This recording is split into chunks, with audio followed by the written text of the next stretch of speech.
Keith is away in Brazil with his good lady wife, Mrs. M, and we've taken it upon ourselves at Team FMM to take over and record our own show. So, as an introduction, my name is Rob Nicholson, and I am the content creator and program support specialist at FMM. And I am Terra, the connections architect, helping you build relationships with one another. So yeah, let's get down to business and grab that first clip. As we said before, we've got a selection that both of us chose from. We're super stoked to share our perspectives on them. So I'm actually going to start with one from an interview with Cassie that I thought was really interesting. A lot of people are quite shy to speak to anybody as a human being because they see people who are their idols, or even you've mentioned, you look at other people and think, well, they're a much better producer than I am, maybe the technical side and the machine side, but your humanity and being able to approach people as a human and recognize that ultimately we all love what we do and we're creatives, and strip away all of the other things, and people just love talking and connecting.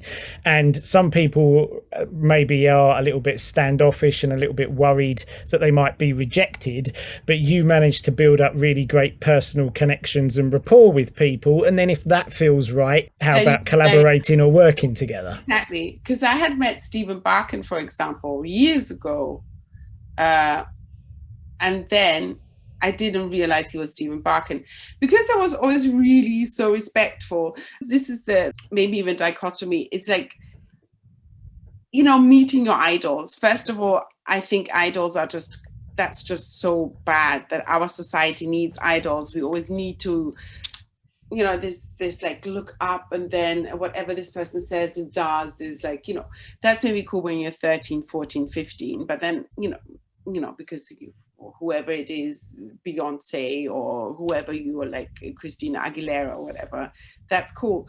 But I think as soon as you're grown up and you're like, obviously, there's so many people I have extreme respect for their work ethics, for their music.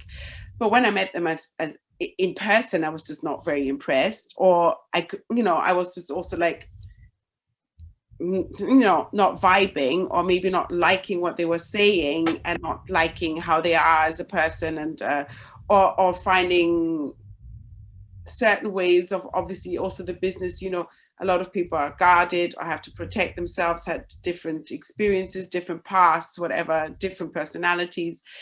And then I just learned very quickly, like, who cares if they like you, if you like them? None of that matters.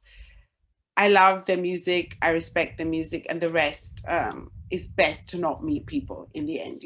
It's always better to not meet your idols because it just it sets you up for disappointment. But obviously you can meet an idol and he's also an amazing person, and then maybe it's all vibes and energy anyway. So I think in my experience, the way I was like so super respectful of everyone, and I never thought that I could have Stephen Barkin mix my music, and that I was important enough as a producer. But obviously it's also business, not saying that about him now, but you can approach people. It's a service. We're all in the service industry in the end, and you offer service, you pay for it, you get it. And obviously then, do they have time enough? Maybe they would prefer working with someone that they think is cooler than someone they don't really or love their music so much. Of course, this is all possible again. But yes, it took me years to approach Stephen Barkin. And I remember I emailed him and went like, oh my God, yes, this would be so amazing if you'd, and already like my album, or even before, I could have already asked him, but I never dared to ask him, which is like really weird. And then I finally did, and he's like, yeah, just like, I'm here, just email me, message me. Cassie mentions like meeting your idols could lead to disappointment. And I think on the one hand that is definitely true. It's a risk that you're taking when you're meeting somebody who you've idolized maybe for years. and then they could just be in a horrible mood that day or something, and you don't really know like if they're just actually total a-holes or if they're stressed out that day or whatever. I've always had kind of the same feeling, like I don't know if I necessarily want to meet my idols because it could be really scary, and they could leave a bad taste in my mouth or something like that. But I don't know. What do you think? Have you met any of your idols before? Yeah, good question. I've never met face to face that I can think of. If I had, I guess it wasn't very memorable. But I have made a point of reaching out on Instagram once or twice to connect with people, since all the idols from years back when I was first getting into music are now on Instagram. And I mean, so far my experience has been great. I've reached out and got some great information back. I've asked questions, picked their brains, and one of the guys I spoke to was Mark Archer, one half of Alternate from back in the days of the rave scene, early 90s, and he was super helpful, really down to earth guy. Gave me some information on how he made a couple of his tracks, some of the demo tracks he put out in the early days. So my experience from that point of view has been really good.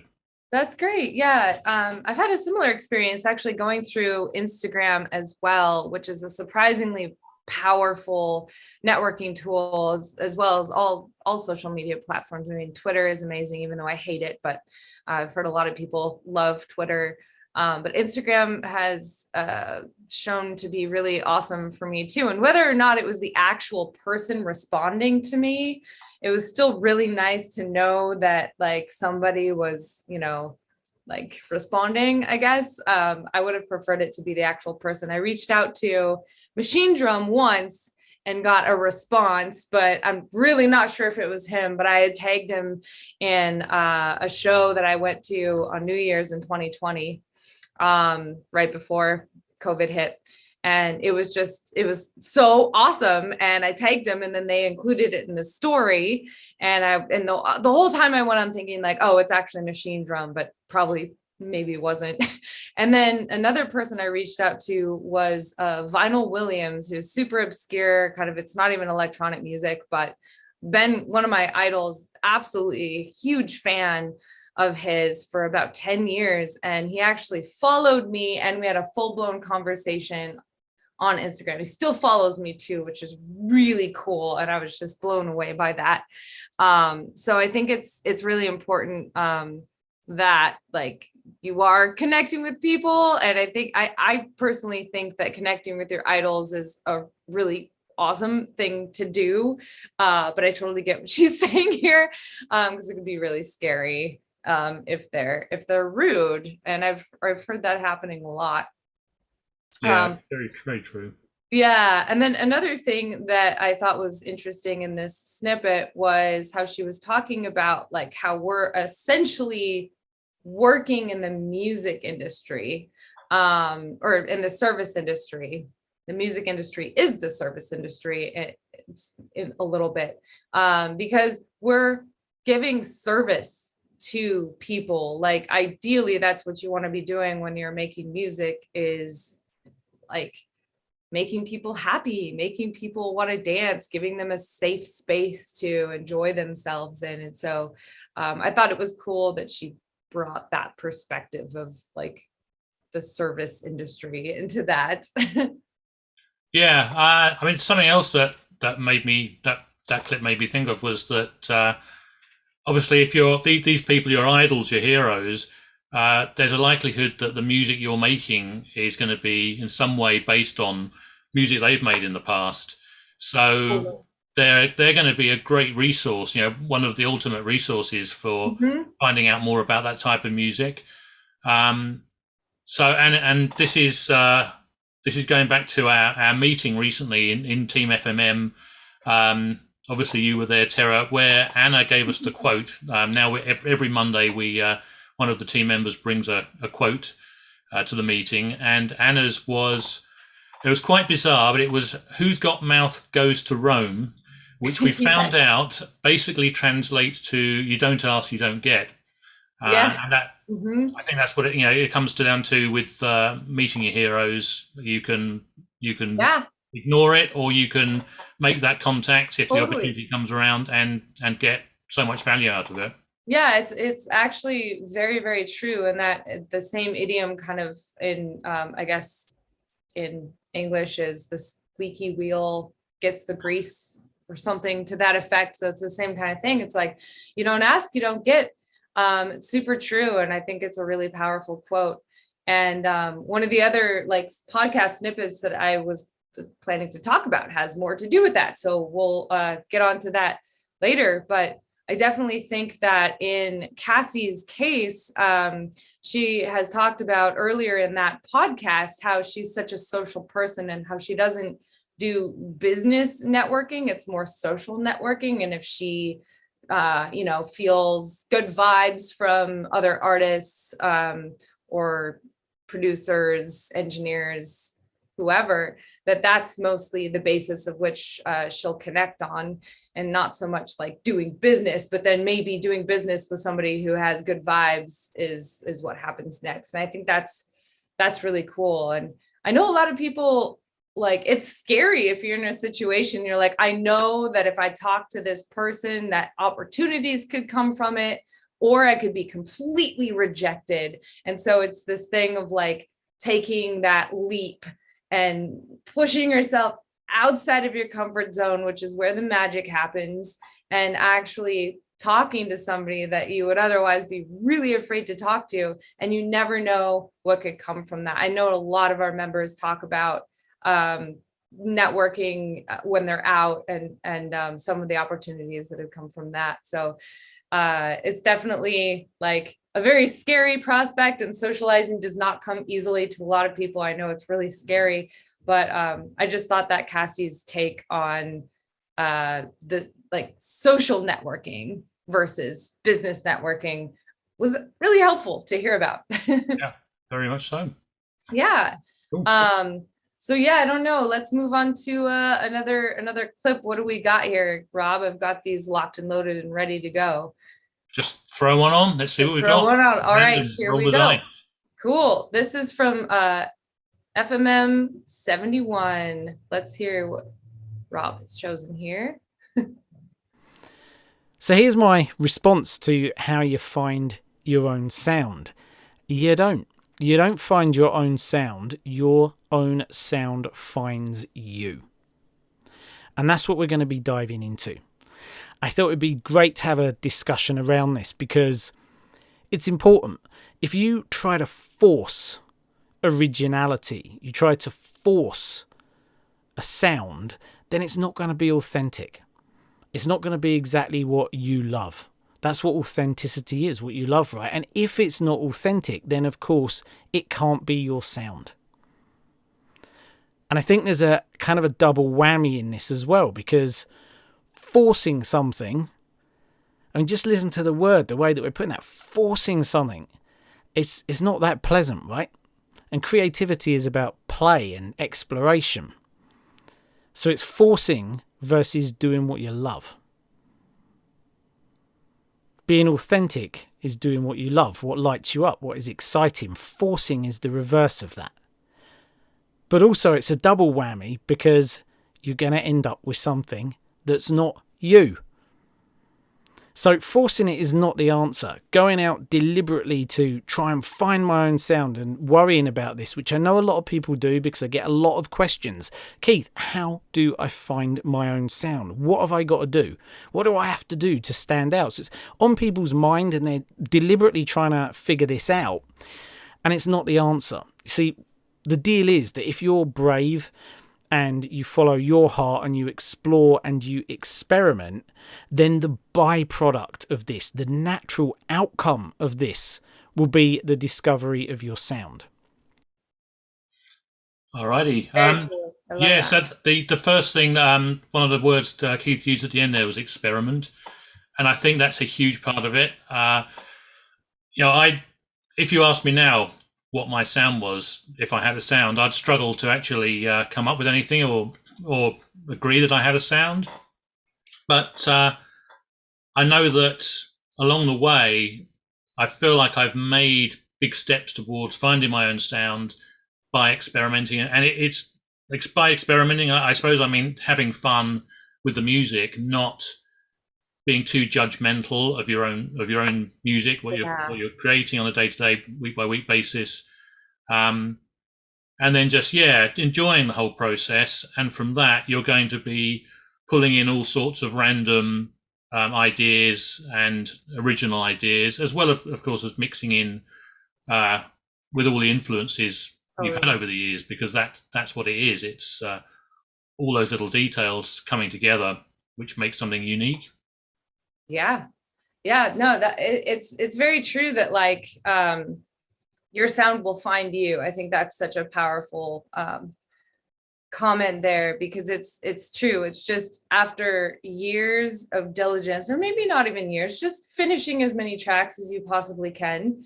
Eventually you find things that work for you, that you resonate with as you're writing music, that just continue to be themes and motifs throughout your music. And eventually you just create a sound and a timbre. And I know that that's super true for me too. As a producer, I've just found this very specific sound, and no matter how much I try to make it sound like somebody else or something else, like I'm constantly just like, oh man, I wish I could produce music like this artist and this artist. And I just can't, no matter how hard I try to like mimic it. Like I'll even use a reference track and I can't do it, because the sound has found me. It's like, this is my sound.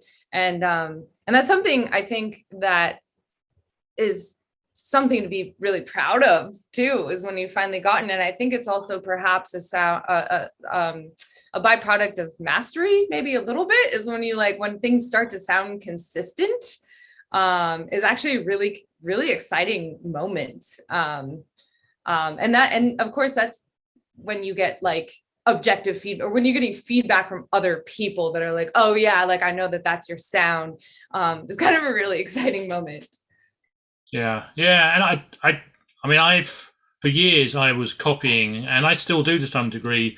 I'm copying stuff I hear, and I think that's a big part of the process. You've got to, when you're working out how to make sounds and so on, you're getting influenced. You're trying to sound like various people, and over time, you're adding more and more of your own, whatever it is, unique aspects to it. But there was a podcast Keith did. I think it was pretty recently. It was the Knowledge Shared is Knowledge Squared. Yeah. And in that one, he made the point that by sharing, we've all got these tricks and tips that we, could easily keep to ourselves, but by sharing it, you're not really giving away your sound or your own style, because your sound and your style is years and years, potentially decades and decades of influences and your own personal taste in things, just what you've heard over the years, all sorts of things. So, I thought that was a pretty good. That's a fantastic clip, and it makes me think about how I've heard people say that art and science are two of the most infinite topics or subjects that we as humans have, because they're just constantly evolving. And no matter how many influences you share with somebody, or in the case of that podcast, how many tips and tricks that you're giving to somebody else or using from somebody else, that you're always going to have your own sound. No matter how hard you try, there's going to be something about it that is you. So I think that's really special. And I think also it's the devices you use, the hardware synths, the software synths.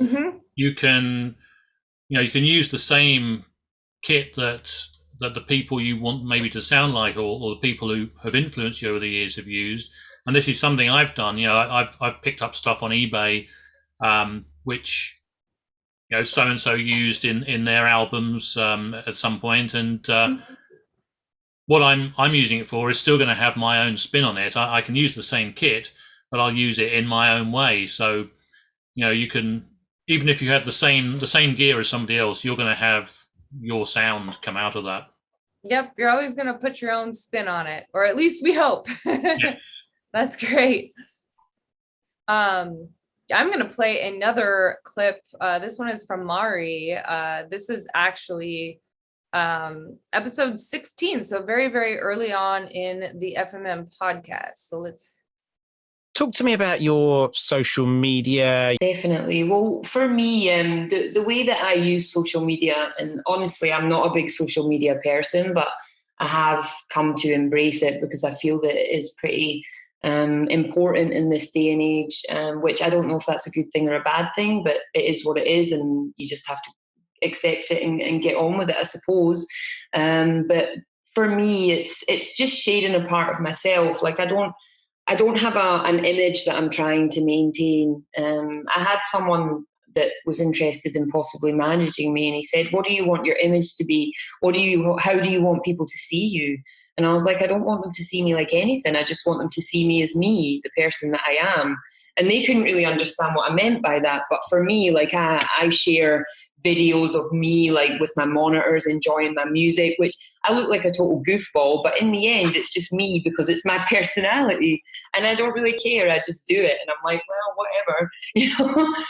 Yeah, so I think that this is interesting because kind of going back to talking to your idols and kind of social networking and using different platforms for that. I feel like there are so many different ways that somebody can brand themselves on social media. And I know that it's a topic that comes up in FMM a lot.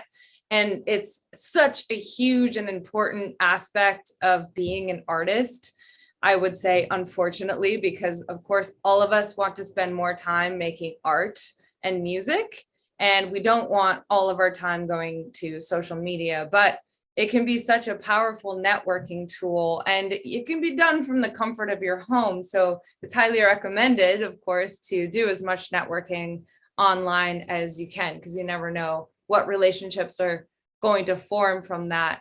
But one thing that I thought was interesting from this was that she didn't really care so much about the brand. She just wants to be her, which I feel like is really the simplest approach, is to just be yourself. And I know that a lot of people want to put, like have some kind of like fancy branding and to be different and stuff. And in my case, as an artist, I have gone the complete opposite direction, which is oftentimes I have, crazy costumes and weird contacts and stuff like that. And I just really love the visual side of things too. So I really enjoy like mixing the audio and visual components because that is my brand. And so there's like this whole spectrum of like being a person, being yourself, and then also being this entity. And I kind of like where those things meet a little bit. Like sometimes I'll do something that's so just like authentically me as a person versus like this weird, crazy entity. And I just like that whole spectrum. So I don't know, like what you think about that. Like if you were to brand yourself, like what would you want to do? Because I feel like some people like want to like be this thing and like have a visual component, or some people just don't even want to show themselves at all. Like, yeah, I mean that's it. I've got zero branding. I've never done any branding. I've never even thought about that kind of thing. And I realize that I guess what I've thought, if I do kind of go that route, then I'll have to do it properly and go the whole hog, so to speak. Maybe that's it. Maybe I'd get a hog's head, yeah, dead mouse, illuminated. Yeah, totally.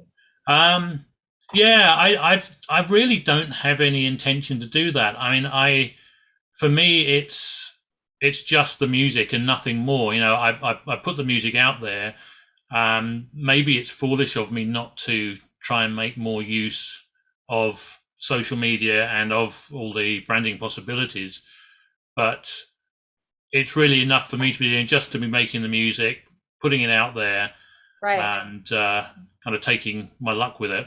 Right. Yeah. And I think there's something to that too, because social media does take a lot of time, and it can be a really weird and toxic place. And I have mixed feelings about social media and content creating, and then also being an artist. It's like it sometimes feels like it's just impossible to do all of it, and that really ends up being a big part of marketing and promotion, which is really hard to do on your own, especially when you're trying to develop more music and develop your sound and stuff. And I know that there's some artists out there like Mac DeMarco, who he's not an electronic music producer, but he built up his fame maybe 2013. He got really big. And then he was like, I'm not going to do this social media thing anymore. And he's still, as far as I know, kept the ball rolling and is still popular. And I think that his diehard fans really respect him for that, because I think in a lot of ways, there's a movement towards not doing that. Like, it's an annoying, I feel like so many people see it as like this annoyance almost. Yeah, in some ways, it seems less underground. If you're making underground dance music, right, it seems less underground if you're more visible, and people know what you look like, and maybe that's it. Maybe if you're recognized by the general public, rather than those people who are into that particular music and the underground scene. Yeah, it's so not underground. Yeah. And actually, I'll also say that there are some of my heroes, because they always say that when you're trying to build up your brand or your content or whatever, they say, look up to your heroes, look at what kind of content they're making, and then scale your expectations back, because of course you won't be able to make content that your heroes are making because they've, got tons of resources and stuff like that. So, scale your expectations for your own things back, but just kind of look at what they're doing. But a lot of my heroes are not posting every day, and they're not spamming us. In fact, they're actually kind of sparse on social media. And maybe that's just because a lot of the music I listen to are maybe like an older generation that don't like to use social media as much. But I look at what they're doing and I'm like, that's classy to me. Like, I see it as classy. Like, they're not on there all the time, but apparently it's the new thing. So I don't know. Can you get somewhere without it? Yeah, that's very true. I think the only time I've really considered looking into branding for social media was because I'm making all types of music. I still can't pick that one thing. Right. And so I thought about, should I have a second artist name for doing another type of music, and in which case there would be, certain branding, even if it was just the artist name and the way that's presented, the font I use, that would be something different, and I'd have to think about. But beyond that, for me, no. Yep. Yeah, it's just like the music is the important part. So yeah, I kind of understand what Mari is saying here, and that she's like, I just want to be myself. And I really get that, because I feel like that is the simplest route that you can go. So that's why I chose that one. And of course, she also does talk about the other networking and stuff like that, and how producers and some of your favorite producers are just people. Like, we're all just humans. And going back to Cassie's, it's the same thing. It's like, yeah, we idolize people, but really at the end of the day, they're just people like you and me. And once you get to a certain point, you can maybe see them as peers too. Yeah. All right, let's what else we got here? Okay, this is from episode 148. This is Rob's selection. But creativity at its very heart is letting go. It's being outside of our comfort zone. It's accepting new ideas, new ways of working, being curious. Such a big word about creativity. It's curiosity. I wonder what happens if. It's the exact opposite of it must be like that. But if we work in this methodical and intentional way, that is when we run the risk, and I'm not saying everything's completely random, don't get me wrong, but if everything has to be controlled, we run the risk of carbon copies of our work. We run the risk of boredom, of trying to over control the workflow and the process and not being open to accidents and new ideas and things we couldn't possibly come up with on our own.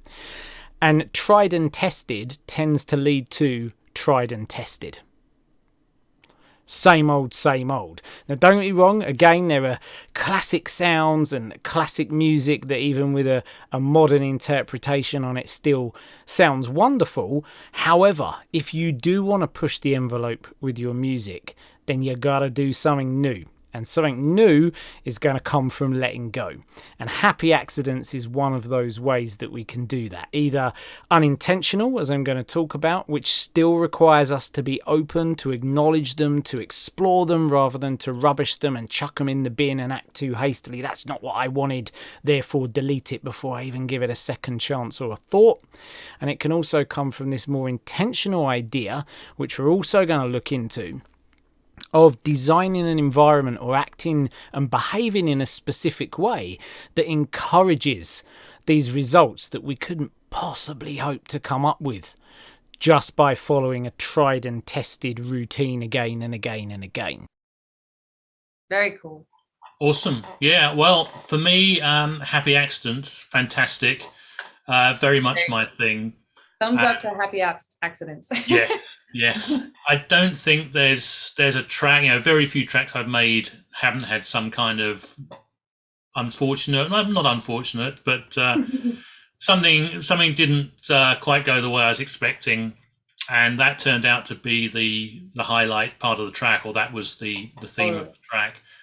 And I mean, my view is, and it could be a slightly controversial view, I suppose, but my view is that you have to have something random going on that, as far as creativity goes, very hard to actually be creative that beyond either taking inspiration and giving it your own twist, or something, a lot of the time it's something does go wrong, and the creativity aspect is spotting that mistake as something interesting and unique and taking that on board into your music. Definitely. So I mean, I think every time I sit down and I'm just playing around with some sounds, I'm going through some different patches on a synth, and I'll just be recording everything I jam in. Pretty much it's always the outtakes. It's some interesting part that's just kind of sitting in the gaps in what I'm actually doing. Mm-hmm. I've mishit the keys. It sounds a bit weird, but when I'm going back through that audio to see what I can use in the track, that's always the bit that jumps out at me as being the piece I'm going to use. Like the rest of it, everything that went perfectly that I'd been trying to do in the first place, that just gets chucked out, and it's that random mistake that stays in. Yeah, the imperfections are what I think makes music so wonderful.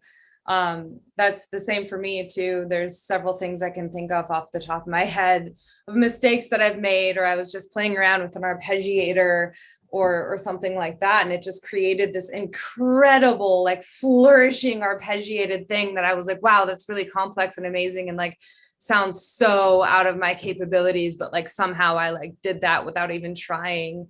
And I feel like that's what makes music fun. And it's also really nice because I feel like in FMM, Keith kind of encourages us to let go and to not judge ourselves a lot. And I know that is something that a lot of people struggle with, is like wanting to just bin music right away. Just like, this is awful. This is nowhere near what I was intending to make. But that's the beauty of it, is you don't necessarily have control over what the muse is going to choose for you. during the creative process. And it's also awesome. For some reason, like I can't just tell myself to let go when I'm making music. If somebody else is like, hey, you'll probably see better results if you stop judging yourself, then I'm like, oh, okay, yeah, you're right. Like, it's almost like I'm not allowed to tell myself that, but somebody else is. So I really like that about the FMM philosophy. And it definitely does help.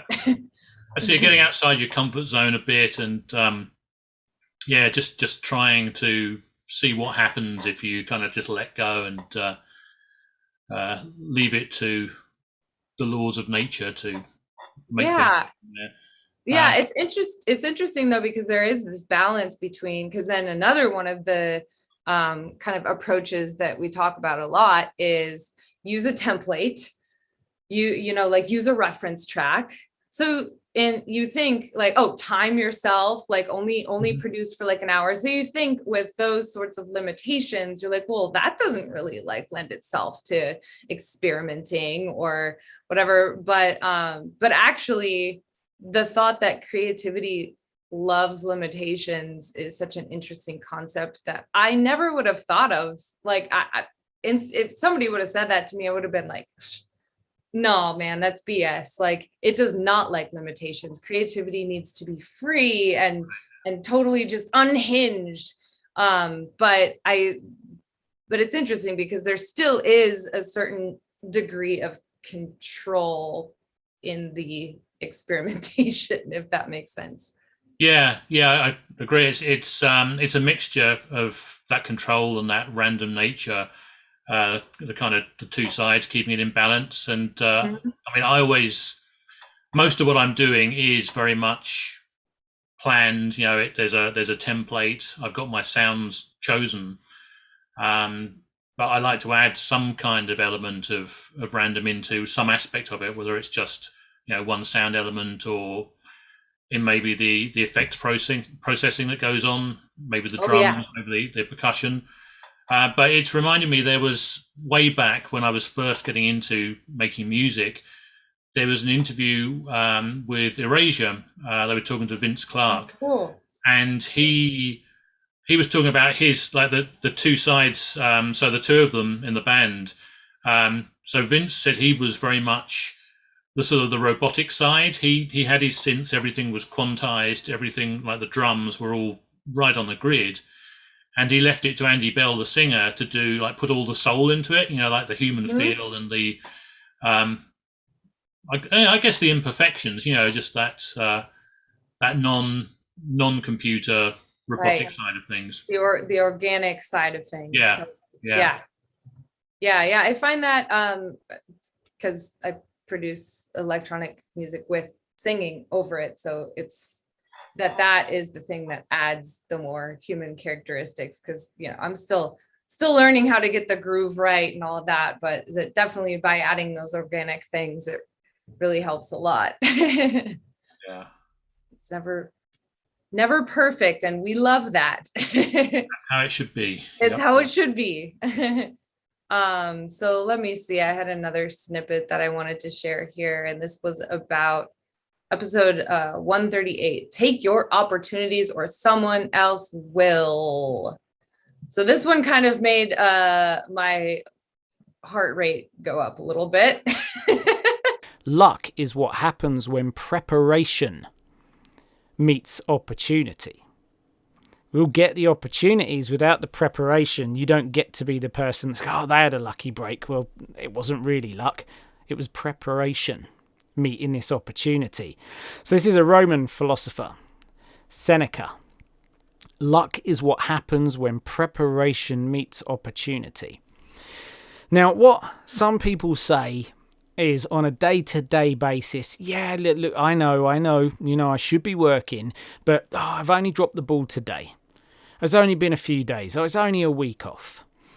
Now, a good podcast episode for you on this one is The Compound Effect, episode 102. If you haven't checked that one out, or even if you have, it's a great one to go back to. I received so many DMs on Instagram about this. It was amazing. It really resonated. But it is proof that showing up every day compounds massively towards big results. And the flip side is also true. Dropping the ball regularly compounds massively to a lack of results, or a lack of preparation, a lack of being ready when those golden opportunities, those ones that come along rarely, present themselves to you.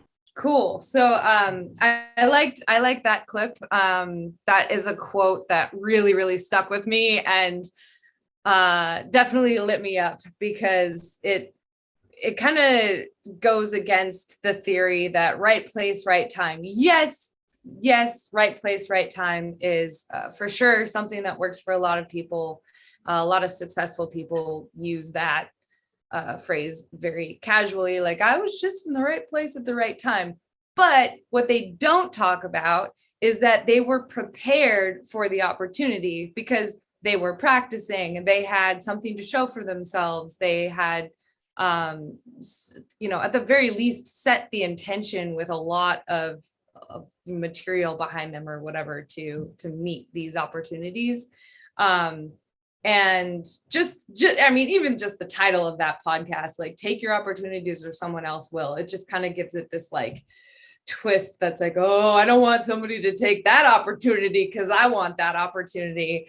And this lays out how you do it. So, and then the compound effect as well. So if you show up every day for your thing, whether that be like, for me, I don't know, like I don't make music every day. Like I will admit I do not make music every day. And that's, I know, totally not, again, like the ethos.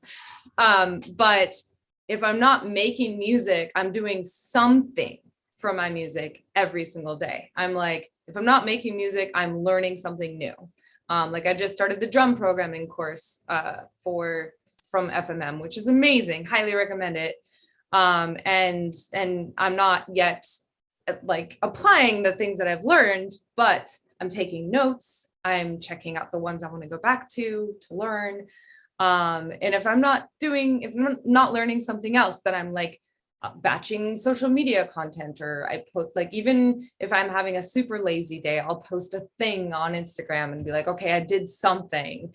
Or I'm doing administrative work, like submitting tracks to labels or Submit Hub or something. So I feel like even if I'm not doing the actual thing every day, at least doing like one thing a day towards that thing, it has still a little bit of a compound effect. I don't know. What do you think about that? Is that too like all over the place, or I don't know? Well, yeah, all I'm thinking about is, as far as preparation goes, how ill prepared I was when I got my first track signed through the FMM label affiliation.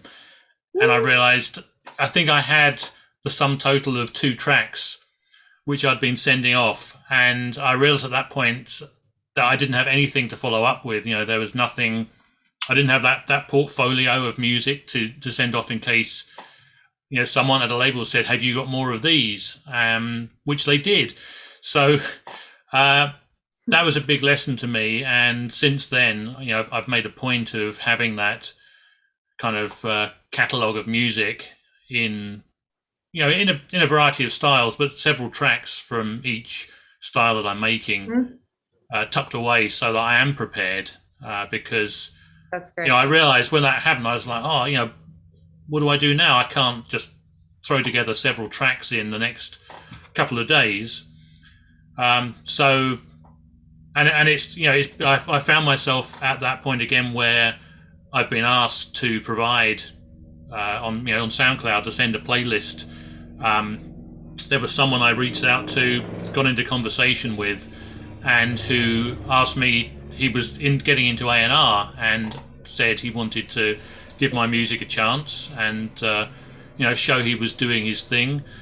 So luckily I had the music there, so I was able to, you know, throw in, I think it was 8 or 9 tracks into the playlist, all very much, you know, that gelled together. It was similar music that I thought would fit where he would be, you know, which labels he was going to be offering it to. So that was great. You know, within a couple of minutes, I emailed him back and said, "There you go." There you go. Yep. Yeah. So I see what you're saying here. Definitely, like, yeah. I mean, obviously, get a catalog behind you. I mean, because that can be huge, because you never know what sort of opportunities are going to come up like that. Like if somebody asks for more tracks, which I see happen all the time in FMM, when people are submitting to the label affiliation, I will see labels ask for more tracks that sound similar to that track or in the same vein. And that too has made me realize how important it is to kind of, before, like, to do things in stages. Like I'm kind of all over the place, which I feel like probably isn't the best approach, but to kind of like every day get better and better and better, like show up, make music every day, and then eventually build that catalog up, finish every single track you have, right? Stay as organized as you possibly can, and then move into the next phase, which is the administrative stuff, sending to labels and stuff. But my question is then, when do you stop making music every day? When do you decide to be like, okay, now I'm going to take a break from music, and now I'm going to start doing the admin stuff? Or that's exactly what was going through my head. I was thinking, when do you do that? Don't wait too long, because I know some people who have been waiting, and I've asked them how they're getting on. If they've signed stuff recently, and they said, well, no, I'm making sure I've got that back catalogue. But yeah, how many do you need? For me, I mean, what worked for me was, I think I had probably half a dozen tracks ready to go.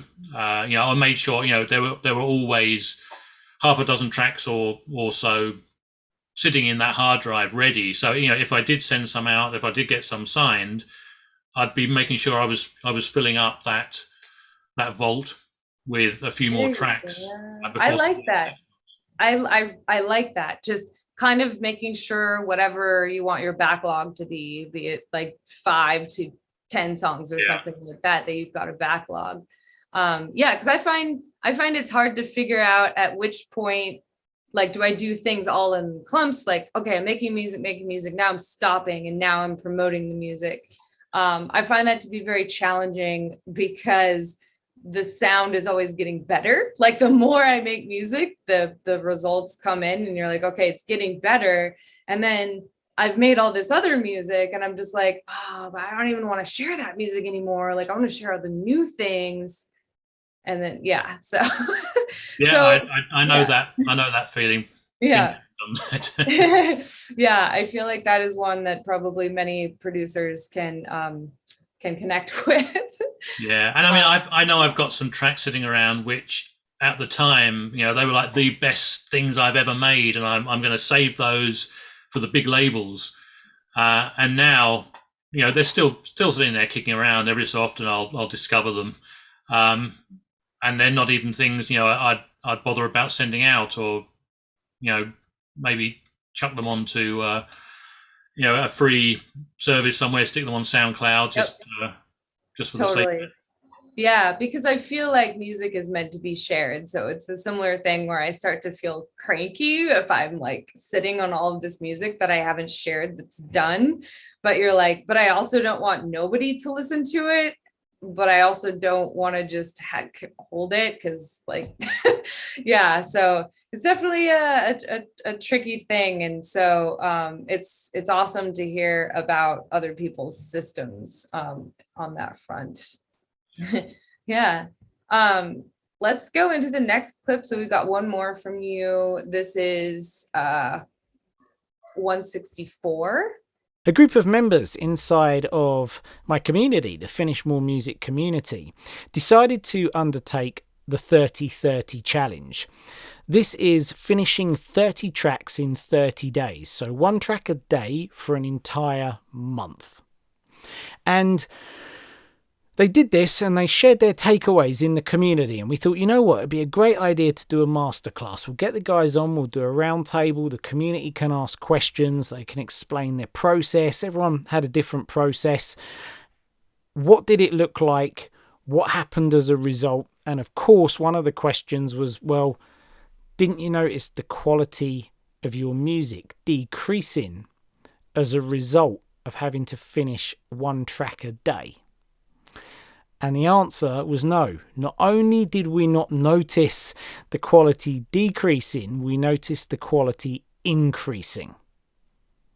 So the deadlines that they imposed actually led to an increase in quality. And they discovered that working without judgment and working without the ability to second guess the decisions they were making also increased the originality of their ideas. They had more varied, more original ideas, and they judged the quality of the ideas and the music that they finished.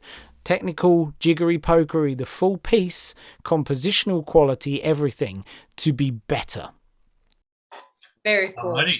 Yeah. So this is one I wanted to grab this snippet because one of my favorite bits, because I was doing that challenge. I was one of the group involved in that, which at the time seemed like a crazy plan. Obviously outside everybody's comfort zone, but very crazy. That's the way you grow. So yeah, I mean, it was a great 30 days, and so Keith said that the quality was improving. So I want to be clear, you know, there were still plenty of bad tracks, but no more than there had been previously on my slower workflow. So more tracks, but yeah, the quality improved, and I think it was. I mean, obviously, there was less judgment of the music. There wasn't time to judge it. It was all these snap decisions to move on, and the focus was on moving from one stage to the next. So getting those ideas down, picking an idea, you have a limited time, maybe 30 minutes tops, and then that had to be turned into a track. So it was more. I think it was mostly about giving ourselves permission to just experiment. Again, it's kind of back to that experimenting thing. Totally. So, I was going to say it relates a lot to that, like just creative, like letting go and just. Yeah. So being free of judgment, and then, just kind of being crazy. I mean, some of the stuff that we were, you know, the ideas that were going in there, certainly, you know, I noticed it all the time through those 30 days. I was just picking ideas that normally I'd have been overthinking, and I'd have been thinking, no, this is just too weird. It's just too outside the normal. You know, it's kind of deviating too much from what I'm normally making. But you know, it didn't have to be something that worked at the end. But it was then giving me more ideas for the next day, and you know, it was kind of broadening what I realized I could do. You know, there some particular crazy sounds, you know, could work, or, you know, it could work with this other, you know, sound element, or you know, in a particular genre. So I'm super curious about that, because so it's 30 complete tracks in 30 days, right? Yeah, so I think it should be called the 30-30-30, because it's, you know, it's sitting down for 30 days, working on 30 tracks and finishing 30 tracks. Wow. Okay. And you know, 30 consecutive days. So that's, right. That's intense. So okay. So I have some questions there. So did you have a social life during that month? Yes, because it was, so yeah, I was spending more time than I normally would each day. You know, I think before then it was probably an hour a day working on music. So at the start, I think it was maybe 3 hours on a track, maybe for the first week. But then that came down to a couple of hours. You know, you soon kind of get into the flow of things. Wow. So, and I wasn't spending that 2 hours in one sitting, in one, you know, just sitting down by my computer in my little studio area and doing it in one go. It would be, sometimes it was, you know, it could have been 4 sessions through the day. But because of the way, you know, I was giving myself 30 minutes to come up with some ideas, 30 minutes to kind of expand on the idea and add some more elements, and, you know, 30 minutes for arrangement, and then some kind of very basic mix down. That was easy to, you know, have across the day in several different sittings. Wow. And you were working at the time. I'm just like, I'm over here trying to think, like, okay, how could you, like, how could somebody even fit that in. And I know that tons of people participated, so it's totally possible. Right. That was before I was working for FMM, but I still did have other stuff to do during the day, and I think it's safe to say everybody else who was doing the challenge at the same time as I was, they were all working. They all had busy lives as well, so everyone managed to kind of fit this stuff in. So yeah, it's certainly possible. So it can be done. Yeah. And that is one thing that I love so much. And I've come to understand more and more about the music industry in general, is that speed is really, really important. Like, I know that a lot of creatives would probably disagree with that. They would be like, no, great art does not need, you can't rush art. I've actually heard somebody say that at a studio I used to work at. You can't rush art. Yes and no. Okay, so you can't rush art, but you can definitely put time constraints on it, and you totally should. Because otherwise, and this is a perfect case in point, otherwise you're going to overthink it and judge it along the way, and you won't be able to just give a final, like, okay, this is done. I'm moving on to the next thing. And that's why putting constraints on yourself can be so powerful. So that's and really you know cool. What, by putting time constraints on and trying to get, I guess in a way rushing to get something done, it's going to lead to more errors and more mistakes and happy accidents. Happy accidents, yeah, more imperfections, totally. And it's, oh man, it's very validating to hear that imperfections are special. Okay, before we go, I just wanted to let you guys know that the free FMM workshop is coming very soon on the 21st of April. And this will see you walking away with a proven blueprint for finishing every track that you start and for leveling up the quality of your productions. And the place you can sign up for that is at finishmoremusic.com/waitlist. And the last time Keith ran this was before I was in FMM as a team member, and I took part myself, and absolutely fantastic. I've actually done it several years running now, and every time I'm learning something new. It's great to get a refresher. There's so much awesome content in there. So absolutely go and sign up. You won't be disappointed. Yes. So I hope you guys enjoyed this episode. And if there's anything that you'd like to share, you should hit Keith up on Instagram at I am Keith Mills. The show notes for the Finish More Music podcast will be at finishmoremusic.com/167. Take care. Until next time, happy music making.